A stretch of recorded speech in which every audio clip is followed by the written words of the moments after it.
We have what we call the inward mindset and the outward mindset. And an inward mindset is really about how I see other people in relation to me. Am I really taking time to understand their challenges, their needs, the objectives that they have on their plate, and how I'm impacting them?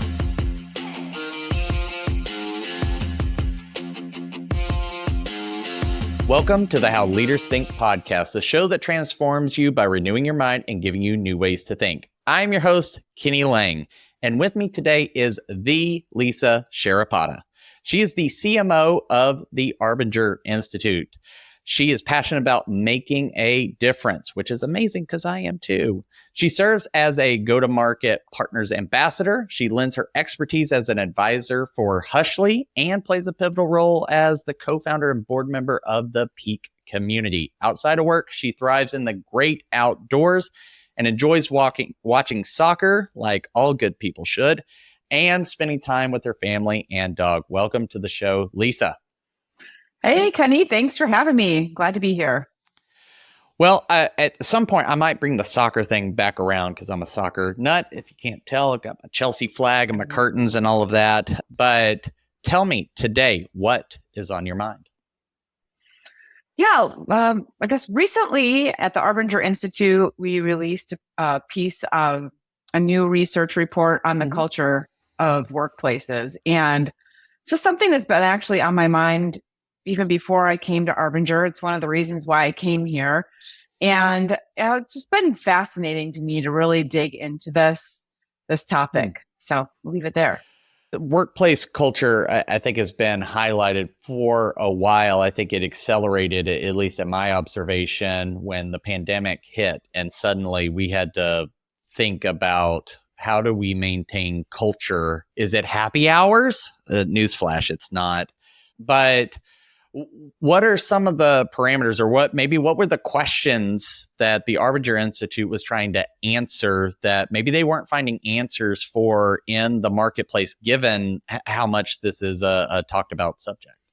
Yeah, I think the biggest things that have been highlighted for me, and I'll say, like, I was in B2B tech for a decade before this. So I've seen what I would call the hustle culture, this growth at all cost mindset, this pretty stressful, intense environment. And it was pretty toxic, most of the places and then once COVID hit, once VCs started having money issues, once the market started changing, it just got worse and worse. And so what I've noticed, though, over 2 decades of being in the workforce in a lot of different kinds of organizations, is that I feel like it's this hidden force, this thing that's set aside or that you talk about in theory, but that most organizations don't really focus on as a strategic initiative, and that no one really owns it.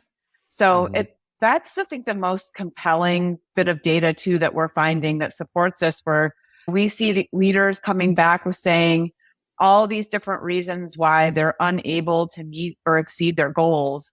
And it comes all over the place: hiring, workload, communication, unclear priorities, silos. But none of them are saying it's culture. And these are all people and culture problems. So it's just really interesting. Yeah. That is intriguing. So what, if it's this invisible force, so to speak, and we don't mean to make it sound like it's Casper the Ghost floating through your workplace, but I think people know it's there. Maybe they don't have a great definition for really what culture is. I think a lot of executives and leaders, I don't know that they would ever say this publicly because they may not like the optics, but think of it as that's just all the stuff that makes you feel good at work. What did y'all find is the current thinking or prevailing wisdom about culture today? Yeah, the way that we define it at the Arbinger Institute in culture in its most simplistic form is the way that people work together every day. And you can argue and debate and know this should be a part of it or that, but ultimately the kind of the net result of all the things that factor into what create a culture, the output of that is how employees approach their work in relationship to each other, and what is the impact of that on your business's performance. So that piece, that culture piece, the human interaction and the way that people are then approaching their work and impacting each other, that has a direct impact on business performance. And so that's what we're saying is ultimately the culture of your organization. How would you approach something? What are the decisions you're making? Those are affected by the culture. If you may say, oh, I would handle that this way here. And it's usually because it's these people that you're working with. This is the dynamic. You might have already had a problem with and this person's going to be resistant. And you've tried this 3 times and it's failed. And so the way you're going to handle a certain situation in that environment is going to be much more like abrasive or like, I've done my part, or, it's not my problem. Versus if you were in a culture where people are saying, hey, how can I help? We're in this together. How can we get through this to hit this end result together? How am I impacting you? What are the challenges you're facing? I would have a completely different response to that. And we're much more likely to achieve the desired result together. So that's hopefully that brings to life what we mean by culture. No, I love that. And also I'm a huge fan of simple definitions. As my coach often tells me, less is more until it's not. Right. So if we can remember it, we can understand it. One of the things that I heard you say when you're talking about maybe the way that I'm coming across or I impact you in this work and the way I like to work is maybe not the way you like to. It sounds like y'all drilled down into self-awareness as well as emotional intelligence, or EQ, which is how am I showing up? And then how does the way I show up impact those around me? So it sounds like culture can feel very big, but it sounds like y'all went down a little further. Is that accurate? I think with the original research that we have, and that's going to be available to anyone, 60-page document, it's really highlighting the more like surface level things that are coming through in organizations. But the Arbinger Institute, and our work definitely goes deeper, like you're saying. So in our survey and our global report, we're, spanning the globe and asking, this is not our clients. This is what's going on in the world. What are the factors that are impacting your organization's ability to achieve their results or to be resilient in these like really challenging times? And so there's a lot of data there. But back to Arbinger's work, we really start to get into the mindset that is driving the behaviors that are then creating the results that you're getting. Gotcha. And I love that y'all went obviously outside of clients, outside of the US. I can imagine some people they want to be resistant to the data, because even though you say numbers don't lie, people are still resistant, unfortunately. What were some surprising things that y'all found, given the fact that you're going from the US is heavily dominated by hustle culture, grow at all costs, those sorts of things?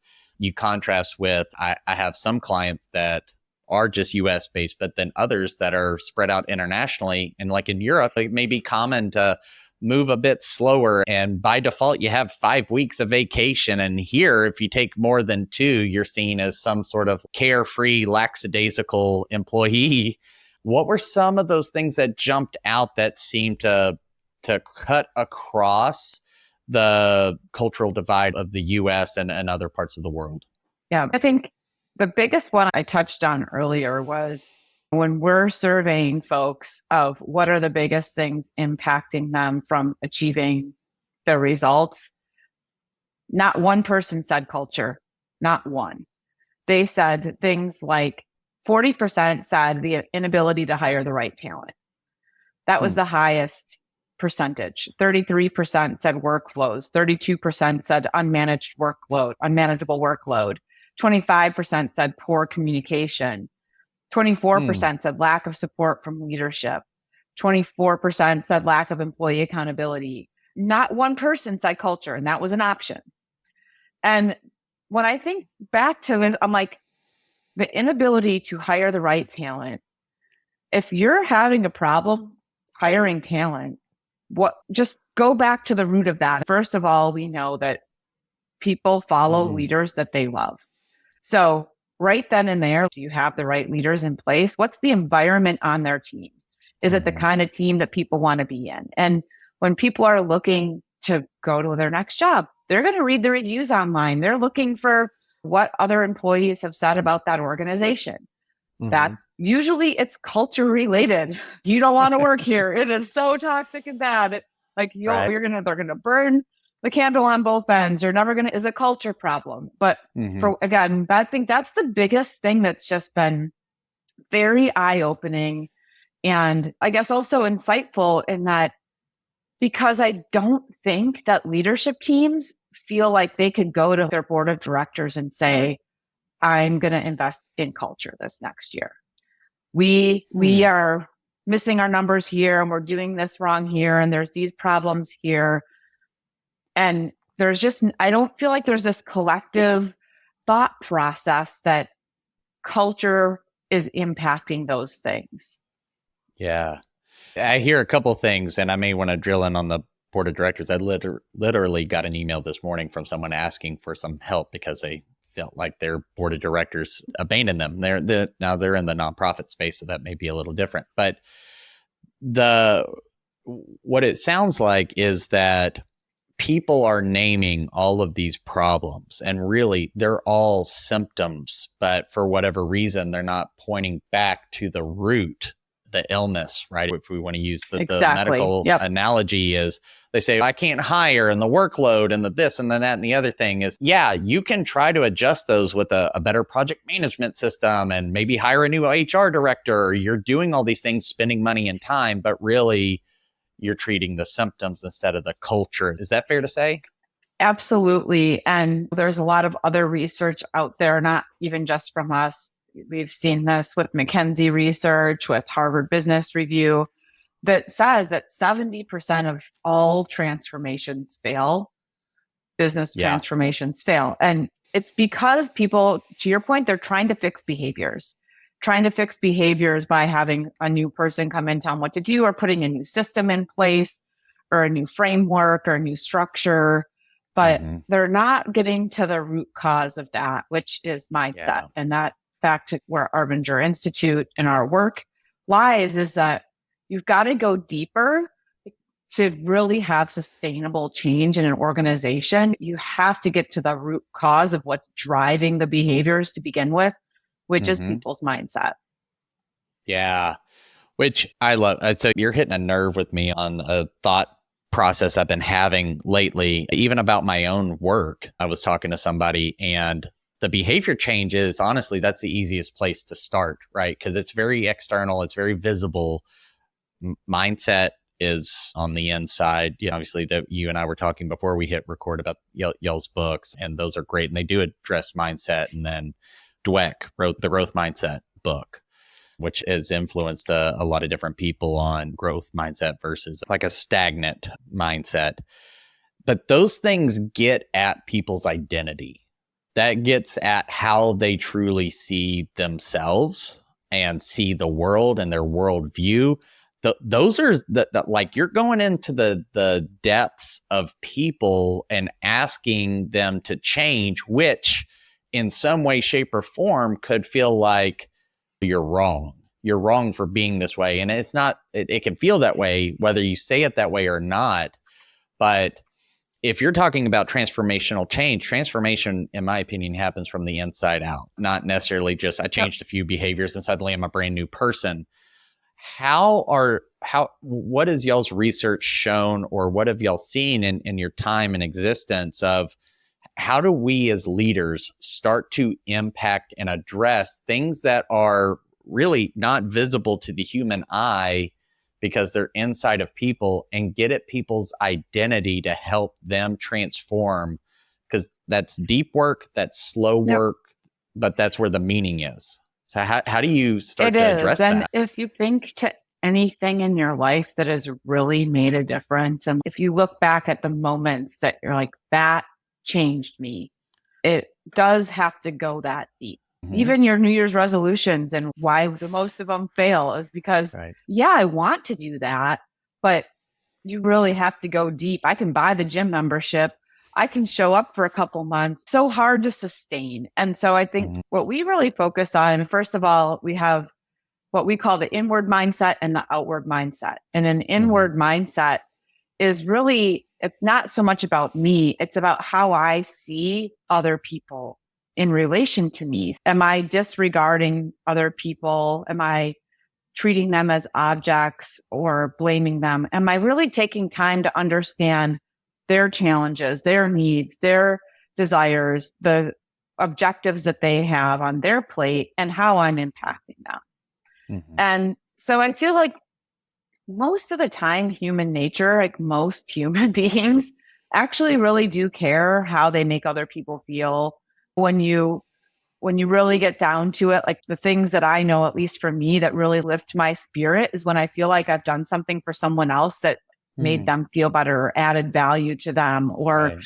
accomplishing something on my own and having no one really there, like cheering for me isn't really all that great. But if I can do it with a team, or we can figure out how to fix a problem and we're all in it together. And at the end, we can look at each other and be like, that was really tough. And we did this. There was something in that is so much more enjoyable and just meaningful. And people are looking for that. And actually our research has shown that as well. Like even from a compensation standpoint, this last round of research that we did, and I've seen a number of different reports that say these kinds of things, but in our last round, 38% said feeling well compensated was important to them, whereas 50% said feeling valued and 46% said feeling respected were the most important things to Mm. them in their work.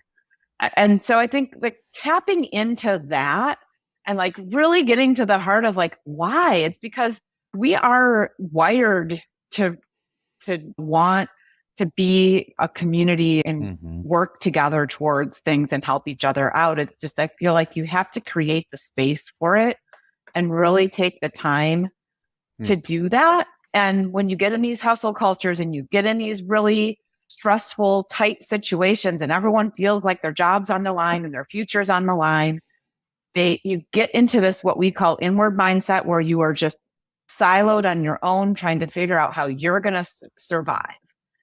Mhm. And that's the piece that we really work on. That's our work, is to help people and leaders and organizations shift to this outward mindset where they're much more aware of each other and looking at how they can collaborate and cooperate and Mhm. understand and be curious about how they're impacting each other in order to achieve these results collectively. So Mhm. that's the shift. And it is hard. There is no magic wand that's a framework that someone's going to come in and say, all right, we're going to do this 2-day workshop and we're going to get from here to here. And when we're done, we're all done. It's an ongoing, even once you've made Right. that shift, like when you get into that stressful situation, you're most likely to go back to that old Mhm. way and pushing through and disregarding others and get out of my way. I got to fix this. So you've got to have this culture that then reinforces it, leadership that reinforces, hey, okay,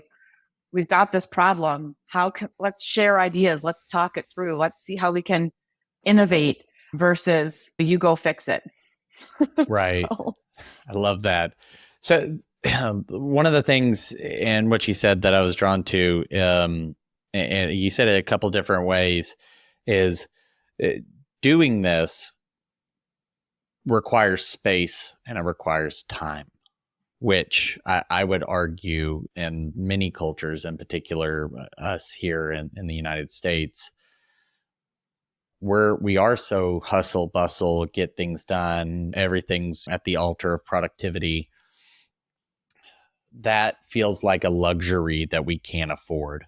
Or somehow, if we do that, we are going to get passed up. You mentioned spending, about a decade in tech, right? That's where you probably see the most like speed to market and innovation and moving and cranking. We don't have time to sit around and talk about how I impacted you. I just need you to GSD, just get stuff done. I'll say it that way because I didn't want to put the little E on my podcast episode.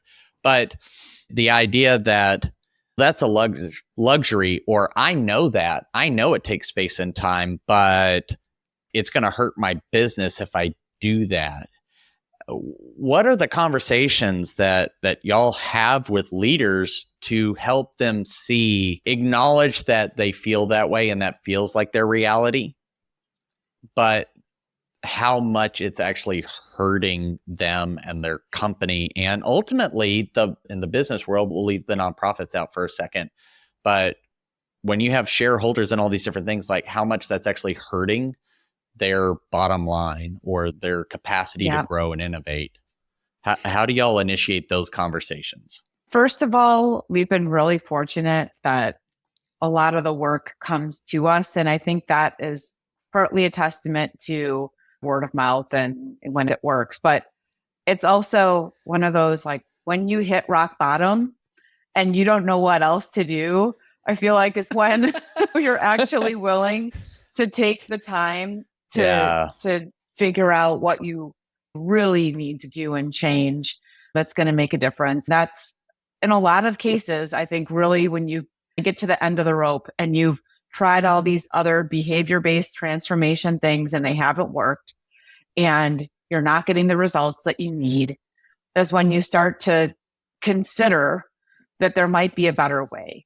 And I feel like that's when most people are willing to do the work and actually go that extra layer deeper. And look, there are some times where there's easy fixes to things and it doesn't require the transformation. But in most of the times, if you've got a culture that is toxic and your teams are not performing their best, it's the people problems that are getting in the way. We say culture eats strategy for breakfast. I think that's Juckler. But you see this play out. And again, like, people say it and talk about it and it sounds like really great. So to your point, it's really, you hit a point when you're willing to do that work. Yeah. It's either I forgot the saying, but it's like you can choose the transformation or it will choose the time for you, sort of thing. Or is transform or be transformed? I don't know. Yes, I've heard that one for sure. I just went on a spree of watching all the Transformer movies. So I don't know, maybe I was mixing something up there too. But there's a beauty in the pain of reaching that point of I've got to shift something. And speaking as someone who has reached that sort of point on multiple occasions to where, okay, something's got to give. I've worked too hard. I'm going to take a break, or my body's going to force me to, or I've got to stop, pause like the freight train and reconsider something so that I can repair a relationship. It's unfortunate that we as humans have this pattern in us that we have to be in so much pain that then we decide to do the thing that we, if we're being honest, probably knew that we should have been doing all along, or for at least a lot longer than we were willing to admit. That's okay. Y'all can admit it here. It's a safe space. But if there is a leader listening and they're like, okay, I think that there are some things, but they're looking around, maybe they're not the senior most leader, right? They want to affect change and culture and they see some toxicity, but maybe they've tried and it's just a drop in the ocean. What's some encouragement that you could give that person, or what are the conversations maybe y'all have researched and seen be effective for starting those with the power to make decisions down that road, even if things are tough? Yeah, and I guess a few comments there. First of all, to really transform your entire organization, we do recommend focusing in 3 key areas. And again, this is backed by our research too, that we're seeing that organizations that focus on their leaders and that their leadership teams bought in, it's a lot easier than if you're middle management and you're trying to make this change happen organization wide without your leadership's buy-in. But there still is space for that. And especially if you're owning some sort of a functional area, And we do work with teams, and we see like organizations that invest in team performance. So it's like you start with your leadership team, then ideally you're going into the manager level and team performance and getting into the fringes of your organization. And then the third piece of it is actually inclusion and belonging training that would also be organization wide. But you can start in any one of those spaces, but to really transform the entire organization, we do see that really these three key areas of focus over time make the biggest difference. But as a manager, I've seen this too, where if your team is running really well and things are going right and you're hitting your numbers and deliverables and doing the right things, and other departments maybe aren't, and they're having high attrition and problems here and there, typically like a good leader would come to you and say, what are you doing differently? Start to invest some time in seeing like, why is this working and that not working? And we've seen that kind of transformation happen too, especially in larger organizations where they're like, wow, this one unit, business unit, whatever is highly productive and not having the same problems as these other ones. Like, why is that? And they start to realize that these core principles are what the difference is, and how do we expand that? Hopefully that helps to answer your question. Like, it starts with you. Control what you can control. Yeah, I think the philosopher Michael Jackson said, we'll start with the man in the mirror. That's right. So I'd be curious to know, because a lot of the things that you've mentioned resonate with a concept that I've taken a great interest in, which is psychological safety. Has that influenced y'all's work? Obviously, you've got Amy Edmondson at Harvard. You've got Dr. Timothy Clark with the 4 stages that's iterated on some of that.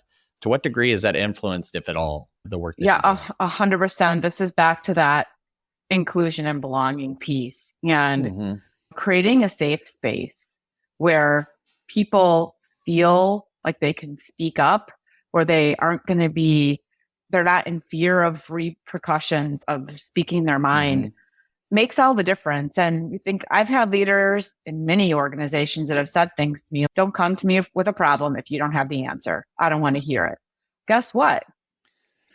I shut up if I don't have the answer then, but I know there's a problem here that if we can fix, will change the game. But if I'm in an environment where it's, okay, there is a problem. Let's brainstorm that together as a group. And everyone feels comfortable saying, what if we try this? And what if we do that? That's when you get innovation. That's when you truly get engagement from people who are going to bring their best every day. Otherwise, if you don't feel safe and you're not feeling like you can really bring your true authentic self, I guarantee you're going to take those talents somewhere else, whether it's in the garage at night, in a band on the weekend, doing something else you love, where your time and energy and expertise and passion are going to show up, and it's not going to be at work. And we talk about that all the time. And it really, again, comes down, psychological safety is a part of an inclusive environment where people really feel safe and comfortable and like they belong. And that makes it makes a huge difference. Yeah. I love the definition. The way that you described it reminded me of the definition that Dr. Clark uses, which is psychological safety is a culture of rewarded vulnerability. Like, I don't know the answer to something, which could be scary, especially if you're like in senior management or you're an executive, like you're supposed to have all the answers. Yeah. You're a new CMO and you come in and you can see some stuff's broken, but you don't want to look like you don't know what you're doing. Yeah. You're not speaking from experience at all, are you? That's not intimidating whatsoever. That is really helpful to see. But again, we can start to create those pockets of rewarded vulnerability and change it. And there's probably a false narrative about I can't really change much. You can change quite a bit and influence that. And like you said, maybe your department starts to become this model of inclusion and innovation and performance, which are all the key metrics that executives or a board or stockholders or anybody, depending on your organization, they're all looking for, but the genesis wasn't in just working harder. It was creating that space. It was working on the culture, right? The way in which we work, as you said at the beginning, right? Yep. So if there is a leader listening to this, that I'm not questioning if a leader's listening, but for the leader listening to this that says, you know what, this sounds good. Maybe this is the thing that has been operating in the background that I haven't been able to put my finger on, that is just that twist, that change we need to make to really set us in gear, because they see the potential of their people or their company or their team. We're just not getting there. What is like that first baby step that someone could take in the next 24 hours with little to no money to start down that road? Yeah, I think there's a couple things. This research report is free on our website, and I know you'll drop a link for that. And there's just a lot of other links to things in there. So I think it's easy to just follow a thread if there's something that hits home with you. And we've got a lot of content that can just help spark some ideas of easy things you can do. But we also have 3 books, and one of them is Leadership and Self-Deception. And there's a new version of it coming out in August, which I'm really excited about because it is just more like a better cast of characters. It's more modernized. And I feel like it's more like relevant to current culture and organizations today. So if you've already read it, like, this is worth the read. And if you haven't, it's definitely worth picking up. And then we have another book called The Outward Mindset, and another one called The Anatomy of Peace. And I think just some of the concepts and ideas in those books will really help to give you some ideas and things to go off of. And it's a great place to get started. We also offer public workshops and things like that, but I think that's a much heavier lift. So I'd recommend starting in the content side of things. Yeah. So we definitely have those links in the show notes. Grab the link to that report and also check out the book. I didn't ever make it to The Outward Mindset because I know there was built like a trilogy, which is awesome, but Leadership and Self-Deception was transformative to me. So a heavy endorsement on that. The Anatomy of Peace, I need to go back and reread that one, but I remember going through that and it was just twisting my thoughts around. I just love the title of that, which is really interesting because and it's maybe more relevant now than I feel like it's more relevant now than ever, actually, just because of some of the stuff going on in Israel and just all over the world. Yeah, I would say probably one of the number one things lacking across the globe is a sense of peace. But we can't change everybody, but we can change ourselves. Start with yourself, get some content, and start making those changes, and then invite other people into that. Lisa, thank you so much for dropping wisdom. I felt like we could have talked about a great many things at length, but this is not the Joe Rogan Experience, and we don't go for 3 hours. But if somebody wanted to know more about you, the Arbinger Institute, and see what sort of things y'all are up to, beyond the links that we put in the show notes to those particular resources, where else would you send them? Yeah, for the Arbinger Institute, I'd go to arbinger.com, and we've got a resource hub there. There's events. There's a lot of stuff there that sign up for our newsletter. So that's a great place to start. For myself, you can find me on LinkedIn. That's my channel of choice, and it's just / my name, Lisa Sharapata. Awesome. Thank you so much. We appreciate it and look forward to that book dropping. Or if you're listening to this in the future, go back and pick it up. Also, quickly mention that you said that there's a little bit of a contest on this landing page for a cool copy. Yeah. So for the book drops on August 27th, and this page that's in the show notes, we're doing a contest for leather-bound copies of the book. Just fill out the form there quickly and you'll be entered to win. Awesome. And just to let everyone know, you are going to be competing against me because I want that leather-bound book. And we've got a few hundred of them. So okay. Yeah. All right. So I was like, my competitive spirit came out. But thank you so much. And to everybody listening, thank you so much for spending some time, some of your day. I don't take that for granted. If this helped you in any way, shape, or form, I would appreciate a rate, a subscribe, a review, a sharing the link with a friend or a colleague that you think could benefit from this, or that maybe you want to invite into your own transformation. So the simplest way to help your fellow leader is to get this in front of more people, and any of those actions will do that. But until next time, change the way you think, you'll change the way you lead. We'll see you.